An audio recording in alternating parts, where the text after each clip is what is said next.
I'm often asked like, oh, like you're a poet, like what do you do? And it's kind of like, oh, I kind of want to lie and say something really important. And it's really tricky to kind of understand that I actually genuinely believe poetry is like fundamental to society. I think it plays an important role, and maybe that role is like changeable and dynamic and whatever. But the most recent kind of thing that I've latched onto is the idea of the poet as witness.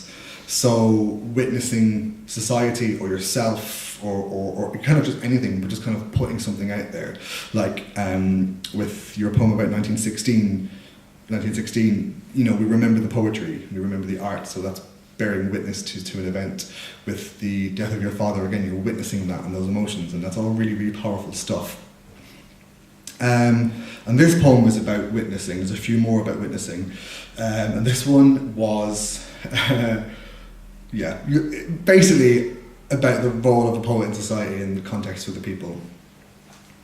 It's pretty self-explanatory. Dear gym rats, bodybuilders and health fanatics, from a poet. We are the same.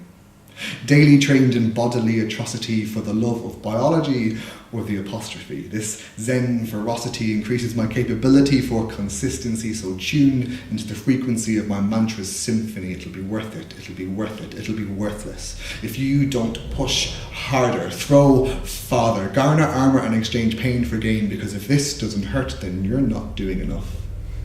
Find more time, put more time aside to rise and write in the coffee-warmed housecoat in the morning, smoke the word of the day and the way to say it best. Dear gym rats, bodybuilders, health fanatics, we are the same. We just use scars differently.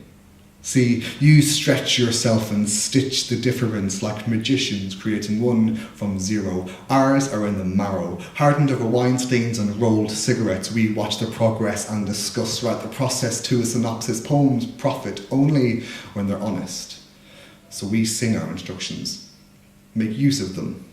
This is how poets are never emotional wrecks, just monuments. And there's more to life than exercise or exorcise, but difference has always learned to despise. You are of body, and we are of mind, of heart.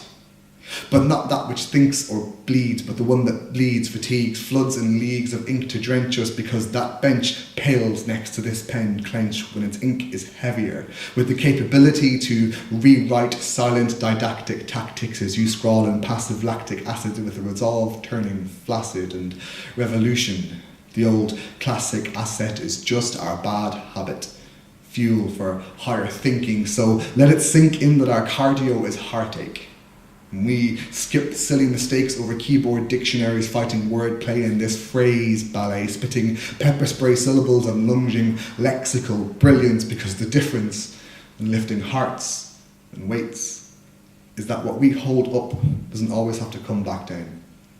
Our resistance steams from raging lungs, making tongues hurdle the clicks and tricks of the quick, slick bics, slurring word after word. We're all just absurd nerds overheard bearing our hearts for it. But by all means, if you think training is tough, try staring into the eyes of everything that's ever hurt and thanking it.